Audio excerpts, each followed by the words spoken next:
What's up, what's up? Welcome to the brand new video feature here on LizBiz.com. I'm your host, Showtime Slim, coming to you from Midtown Manhattan, New York. Actually right out to the Madison Square Garden right now. During this episode, we'll feature a recent interview I did with Rupee while he was in New York. He was actually here in town to perform at a show in a place called Mangoville in Queens, New York. And I caught up with him just before he went on stage to ask him a couple of questions. So first, we'll play a little snippet of his performance, and after that, we'll play this video from the, some footage from the event, and the background will play for the track of the interview. Let's take a look right now.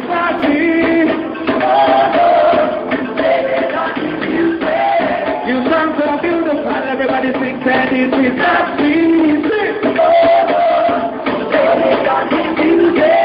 Let you out, I want to hear you sing that it is not easy.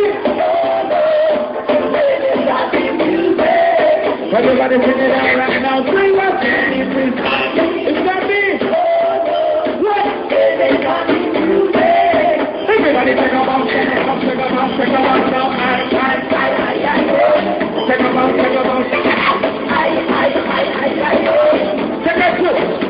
Alright, of course, again, it's LizBiz.com, yours truly, Showtime Slim, and I'm backstage here at Mangoville with none other than Rupee. So Rupee, of course, I just asked you about, being in New York. Can you tell the people a little bit about, what's the vibes you get in New York so far? Yeah, man, I'm definitely blessed. It's a really good feeling to be here. I can easily consider New York to be home and easily one of the strongest markets for me, man. I mean, when you really look at it, New York is basically the area that allowed me to transition into the mainstream through the success of Tempted to Touch and Do the Damn Thing, and Queens and Brooklyn and all the boroughs, man, just show me so much love. I'm home. I'm blessed, man, for real. Definitely. Well, of course, you just touched in the mainstream because in New York, I can put on the radio on Z100, one of the biggest stations in the world, and he Tempted to Touch. So where do you see soca music going, and what do you have in mind to try to take soca music onto the mainstream level? Yeah, man, it's all about consistency, If you really examine what's been happening over the last 4 or 5 years, Kevin Little impacted first, in a big way with soca music. Even though Who Let the Dogs Out was soca music, initially it was more of a house kind of techno vibe. But after Kevin Little, I came through and I did my thing. And since then it's been somewhat of a lull in terms of other artists penetrating, James E.P. hit a little with Nookie, did better in the UK. But there's been a serious lull, and I mean, we have to ask ourselves certain questions, because we're lacking the consistency of the type of music that the mainstream wants to hear. It's not a matter of selling out. It's a matter of making the music palatable for the masses to embrace, and then eventually giving them the real deal. I think a big part of the problem is technology, which is kind of a two-sided sword, because with technology it's supposed to advance, but with the introduction of technology, every single person has a laptop, they have a studio, they have auto-tune, they put a music out that's of a very low caliber, so the market is being flooded with mediocre music, and the good music is being stifled, man, so. I agree with that, because, technology, everybody has a studio, everybody feels a DJ, and, I mean, it's good enough, as you said, but it's kind of killing, the quality of the music then. Yeah, so my objective and my mission, and it has been, is to just continue to produce on a consistent basis a high level product, a high quality product, and use all the possible mediums, the Facebook, the MySpace, the Hi-Fi, the Twitter, whatever, and just try to get good music out there, because at the end of the day, my philosophy is that good music will prevail. Everything must, get bad before it gets better, Of course. There's a couple more questions, Rupee. I got to hit stage just now. Yep. All right? I want to know what crop over coming up soon, because, I know you guys basically working around the club. Yeah. What are you working on? Any tracks or crop over right now? What are you doing right now? Yeah, man, well, I'm always caught with my pants down when it comes to crop over every year, man, because, being so blessed and fortunate to be able to travel all over the world and perform puts me in somewhat of a dilemma, because I never have enough time to record. Even though we take equipment on the road and stuff, it's very hard, Yeah. Because just last Friday I was in Texas, Saturday I was in Orlando, Thursday gone, I was in SOBs, last night I was in Fort Myers, I'm here in Queens tonight.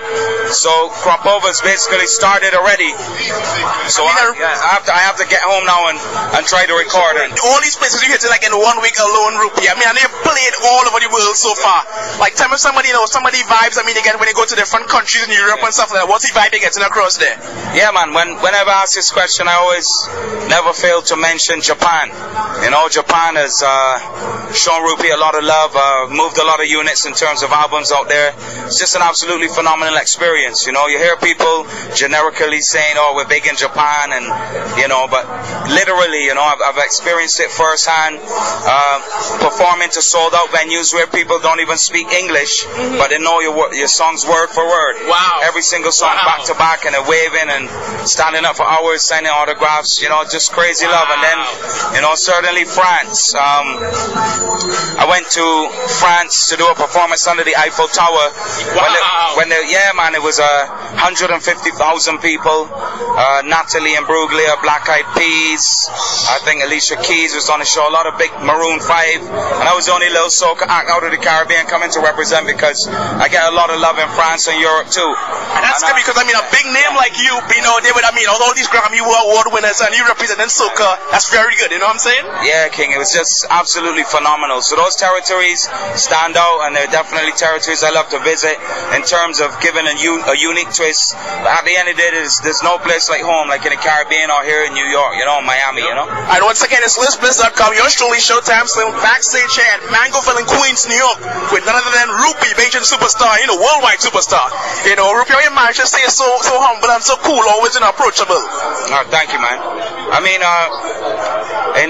in the time that I've been on this earth, you know, I've experienced a lot of things, man, a lot of good things, but also a lot of bad things, you know, in terms of what people would consider to be negative experiences in life. You know, losing my mother and my father to AIDS, HIV, you know, at an early age was easily one of the most impactful things that happened to me in my life in terms of making me humble and appreciate life and, you know, respecting people. But generally, you know, my mother is a really good little human being, man. Alright, well, I know, Rupee, you know, you gotta go perform soon. Yeah. So let me just let you go right now, the promoter right now, you're looking up me kind of, you know. Yeah. So just let them know. Give me a little shout out. Of course, shout out to the Mr. Promoter himself, Mr. Anil B, for allowing this interview. And, you know, of course, big ups again and props to Rupee again. Alright? Rupee, thanks a lot for checking us out. And, of course, tell the people when you're in Trinidad and Tobago, where you check out for all the pictures and stuff. Yeah, but you definitely know, when I'm in Trinidad, I check out Lizard Blizzard. And if anybody's ever online, check me out on Facebook, Rupee or Rupert Clark, you know? Alright, bless Rupee, yeah? Yeah, okay, that's it.